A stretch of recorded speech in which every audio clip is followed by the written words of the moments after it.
निरूपण का जो प्रथम प्रकरण है, यह ज्ञान का, संपूर्ण ज्ञान का प्रकरण है।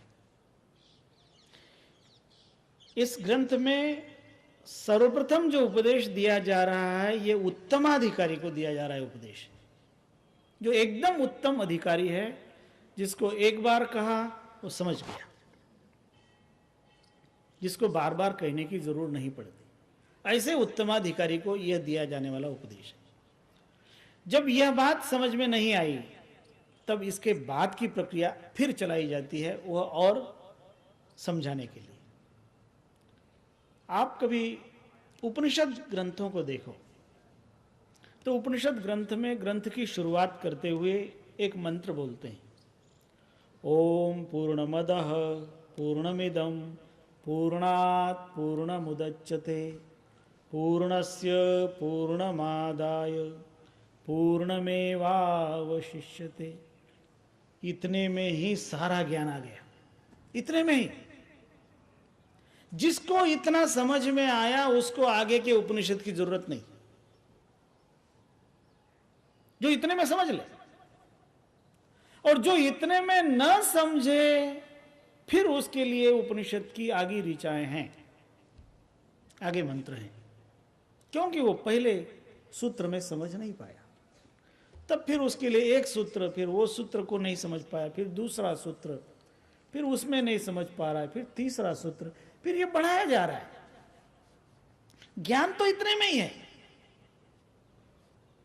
इसलिए प्रायः जितने उपनिषद हैं, वे सभी के पूर्व में यही श्लोक बोला जाता है, और उन सबका लक्ष्य एक ही है जो इसमें आ गया है।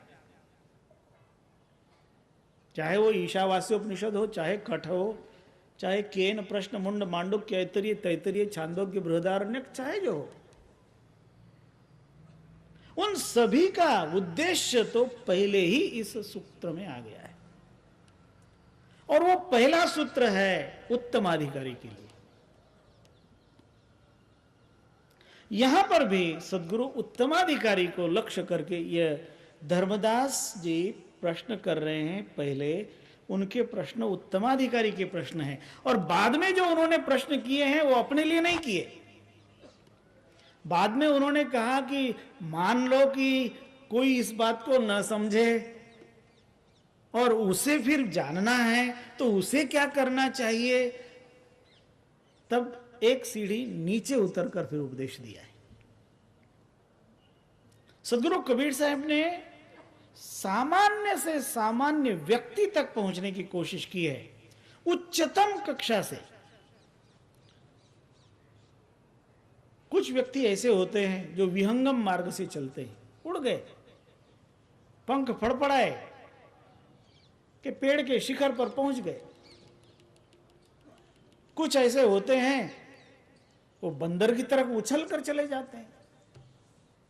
कपि मार्ग जिसको कहते हैं, पहला मार्ग विहंग मार्ग, दूसरा मार्ग कपि मार्ग, फिर एक तीसरा मार्ग बताया, चींटी जैसे चलते हैं। पहुंचेगी चींटी, पिपीलिका मार्ग। तो अलग अलग मार्ग से चलने वाले साधक होते हैं, और उनके लिए ही वास्तव में इस ग्रंथ में 4 विभाग किए हुए। तो ये जो प्रथम प्रकरण है जिसकी हम चर्चा कर रहे हैं अभी, ये ज्ञान का संपूर्ण ज्ञान। परम तत्वम परम धाम चाव्ययम तत्परात् परम ज्ञान गम्यम अधिष्ठानम सत्यलोक निवासी तत्व।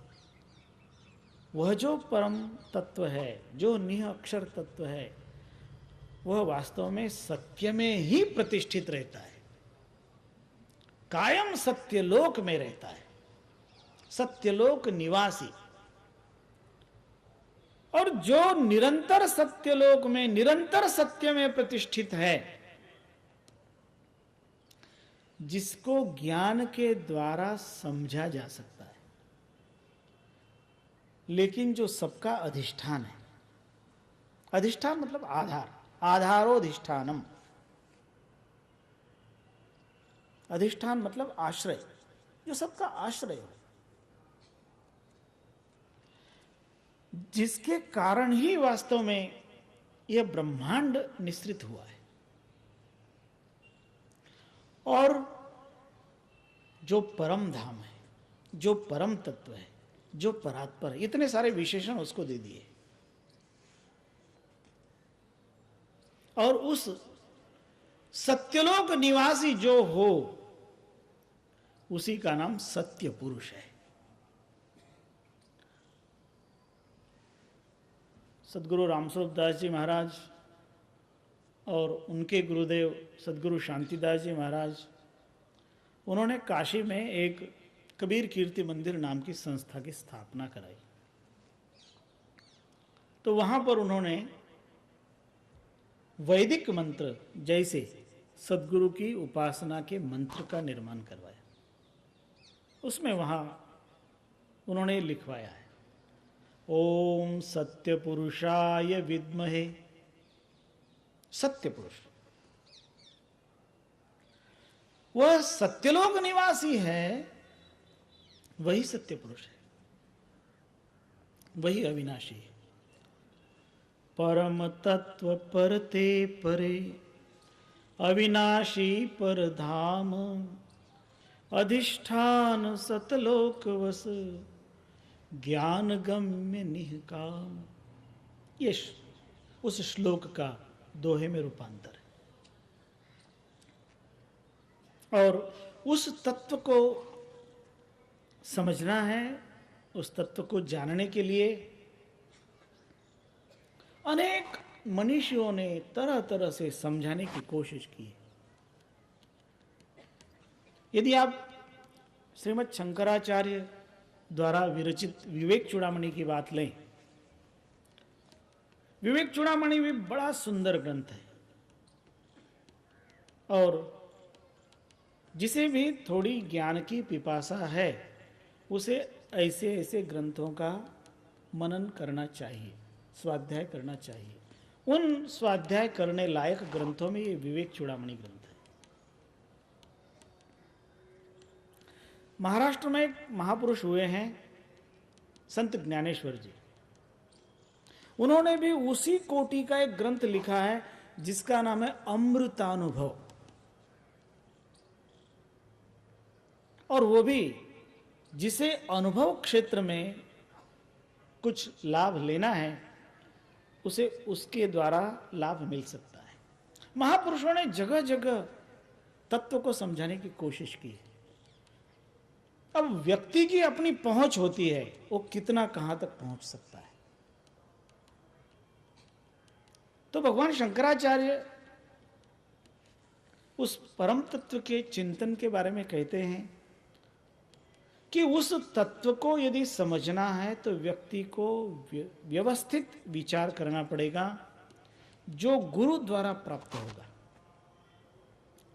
अतो विचारः कर्तव्यो जिज्ञासुरात्म वस्तुनः, समासाद्य दया सिंधुम गुरुम ब्रह्म विदुत्तमम। वो माध्यम तो सदगुरु ही है। भगवान शंकराचार्य ने ही वो गुरु स्तुति लिखी है, जिसमें उन्होंने गुरुर ब्रह्मा गुरुर विष्णु गुरुर्देवो महेश्वर, वो गुरु को ही साक्षात ब्रह्म तक स्वीकार किया है। ये भगवान शंकराचार्य द्वारा लिखित गुरु अष्टक। अखंड मंडलाकारं व्याप्तं येन चराचरं तत्पदं दर्शितं येन तस्मै श्री गुरुवे नमः। उन्होंने गुरु तत्व की विशेषता को स्वीकार किया है, और गुरु द्वारा ही ज्ञान है। ये बात हमने आपको कही कि जब गुरु मंत्र देता है तब वह मंत्र शक्तिमान होता है, इसलिए तो गुरु मंत्र लेना पड़ता है। और गुरु वह होना चाहिए जो शक्तिमान मंत्र को दे सकता हो। इसलिए ऐरा गैरा नत्थु खैरा, उसके द्वारा दिए हुए शब्द की कीमत नहीं होती। गुरुत्व जिसके अंतर्गत समाहित हुआ है, वही जो शब्द कहता है वही शक्ति संपन्न होता है। और ऐसा शक्ति संपन्न शब्द जब शिष्य के कान में दिया जाता है और उस शब्द को श्रवण करने के पश्चात शिष्य उस शब्द का व्यवस्थित उपयोग करता है, जप करता है। एक और विशेष बात आपको बता दें, जो जप की साधना है, उस जप की साधना में जितना छोटा मंत्र होगा उतना ज्यादा पावरफुल होता है, जितना लंबा मंत्र होगा उतना कम पावर वाला होगा। क्योंकि एक व्यक्ति यदि लंबा मंत्र बोल रहा है, जैसे लोग मृत्युंजय का मंत्र बोलते हैं, ओम त्र्यंबकम यजामहे सुगंधिम पुष्टिवर्धनम उर्वारुकम बंधनान मृत्योर्मुक्षी महामृतात्, ऐसे जो मंत्र हैं वे मंत्र व्यक्ति के चित्त को केंद्रित नहीं करते। वे उपासना के तौर पर बोले जा सकते हैं। मन को वास्तव में यदि कंट्रोल करना है तो मंत्र छोटा होना पड़ेगा। और इसीलिए सामान्यतया मंत्र जो दिया जाता है साधना के क्षेत्र में, वह मंत्र ऐसे जैसे यहां ओम की बात हुई। और कबीर साहब ने धर्मदास जी को 5 नाम बताए हैं। जो 5 नाम हैं वास्तव में वो पांचों 5 अलग अलग मंत्र हैं। ये समझने की बात है, क्योंकि वे पांचों 5 सीढ़ियां हैं। एक के बाद दूसरे को अपनाना है, दूसरे के बाद तीसरे को अपनाना है। वो पांचों 5 को साथ में बोलने की कोई जरूरत नहीं, क्योंकि पांचों 5 साथ में बोलोगे और फिर उसका लंबा उसका विश्लेषण भी साथ में लोगे तो वो मंत्र नहीं रहा, वो एक प्रार्थना हो जाए। और कबीर साहब ने तो बहुत सारी प्रार्थनाएं भी तो दी हैं। प्रत्येक व्यक्ति को अपने जीवन में प्रार्थना तो करनी ही चाहिए, प्रार्थना का भी अपना महत्व तो ही है। लेकिन जब साधना की बात आती है और जहां मन को केंद्रित करने की बात आती है, वहां जिस मंत्र का प्रयोग किया जाता है वो छोटे से छोटा, जितना छोटा उतना मन का केंद्रीकरण सरल।